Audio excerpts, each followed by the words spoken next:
My happy marriage didn't last long. We were married for 2 years, and I still had strong feelings for my husband. I spent every day focusing on him, trying to stay attractive and take care of myself. But then I discovered that my husband was cheating on me. The woman he was seeing was very important to him. I decided I wanted a divorce. One afternoon, I thought my husband John was at work, but he unexpectedly came home with his lover. He had divorce papers with him. His lover, who had a blank expression, was there too. I guessed that this trip he was talking about was the honeymoon we never had. We only went on that trip because I got an unexpected bonus, and John suggested we go. We decided to go at the last minute, and I ended up paying for it. John told me that his ex-girlfriend and current lover contacted him during our honeymoon, and that's when he realized he still loved her. I was shocked and said, "What are you talking about? We were on our honeymoon. This doesn't make sense now." John replied, "I love her. She needs me too. We only just realize how we feel about each other. I do care about you, but she's the one I really love. You need to understand." I asked, how am I supposed to understand? How does he expect me to just sign the divorce papers? What about my feelings? John sighed and said, "You'll find someone better. You probably don't want to stay in this house anyway. We'll stay here, so you need to pack your things and move out in about a week." It felt like John wanted nothing to do with me anymore. He had asked me out and proposed to me, but now he was the one ending our marriage. He didn't take any responsibility for what happened, and I felt all my feelings for him vanish instantly without even an apology. I signed the divorce papers.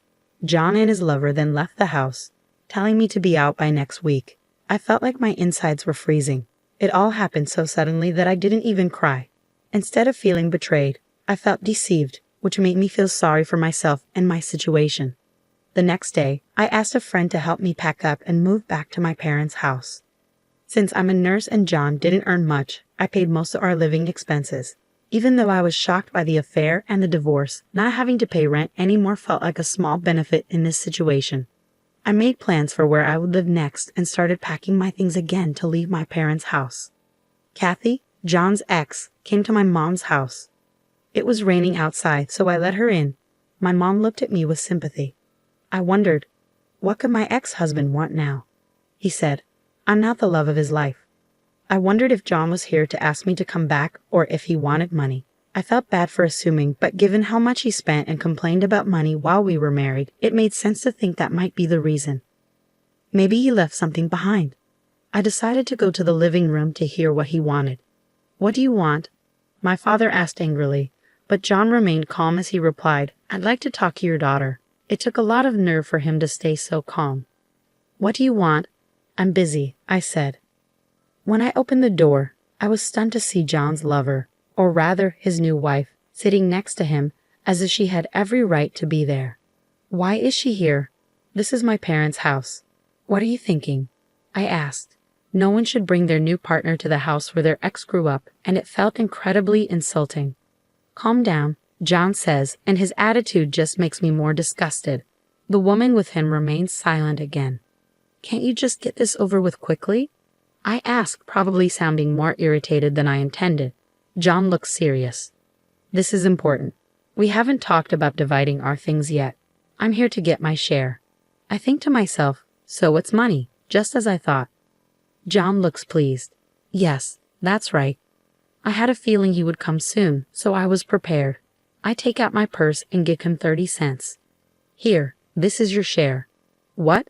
John and his new wife gape at the 3 dimes in his hand. "What is this?" He throws the coins on the floor.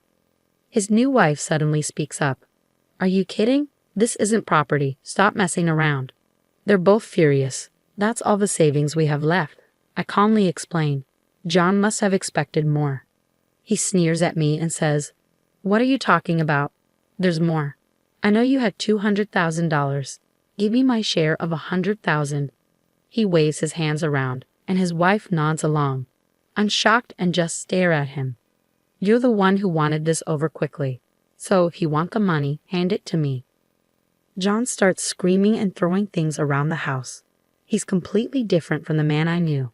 It's a relief to have left him. The loud noise and shouting bring my dad, who had left the room, and my brother, who had just come home, into the living room. My dad is stunned by John's outburst but manages to grab John's arms and restrain him, stopping him from causing more chaos.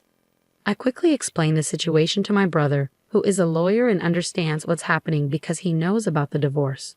John's new wife overhears us and realizes that John has a lawyer in the family. "Hey, I didn't know your ex-wife had a lawyer in the family," she yells at John, her eyes wide. I wonder why they're so focused on money. Even though I don't want to talk to John, I ask him, "Why do you need the money so badly? You left me because you said this woman is your dream. You chose to be with her instead of me, and that's why you wanted me to move out." "Yes, that's true," John replies. "But dividing the property is important. The house we have now was ours, and we want to build a new one. We're planning for a family, so we need a car and a vacation too. I want to do all the things a new husband should, which is why I'm here. It's hard for me though."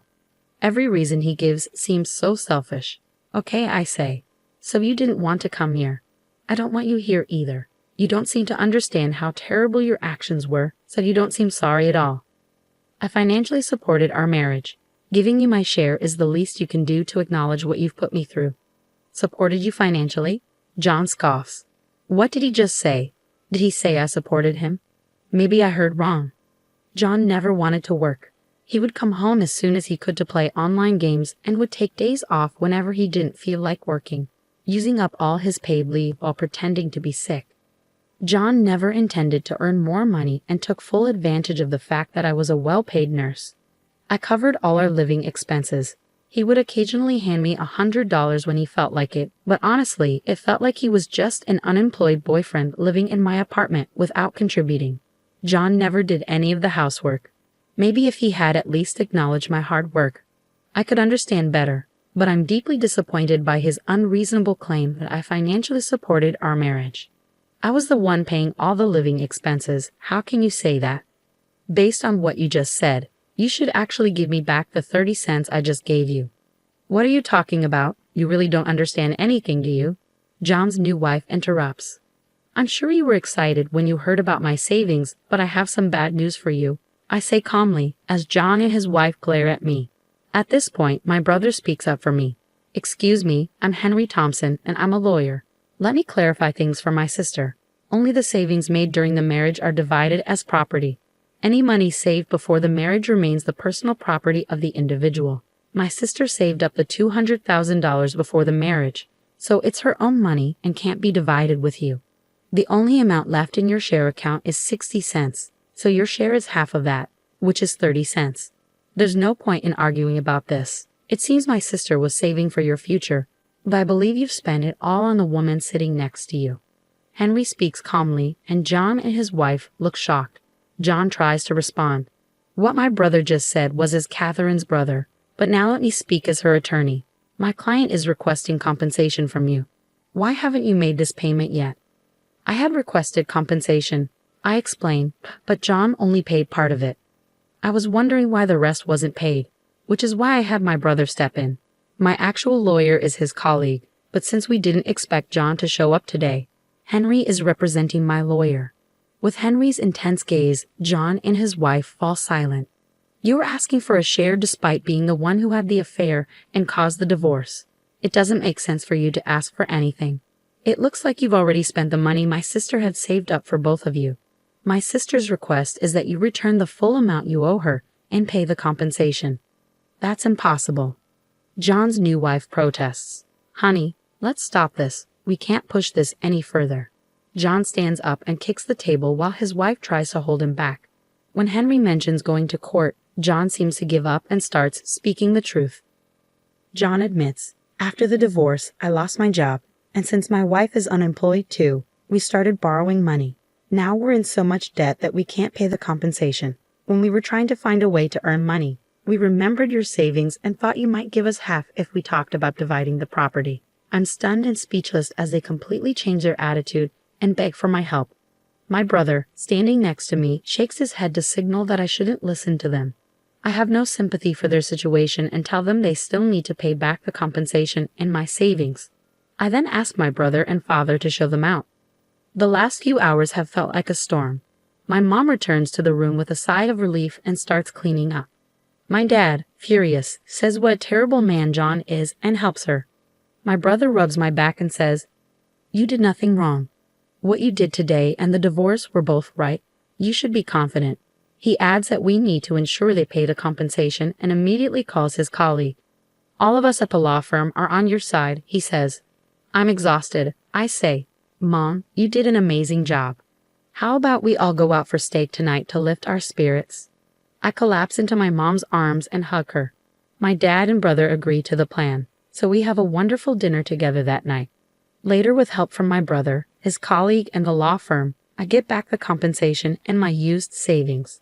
John and his wife have no luck with job interviews and end up working several part-time jobs. They won't be buying a house, a car, or going on vacation for a while. They seem to be finally grateful to me after experiencing their new life. When we pass each other on the street, they politely say hello, which makes me feel better knowing they've made at least a little progress. As for me, I'm in a steady relationship with the attorney who worked on my case.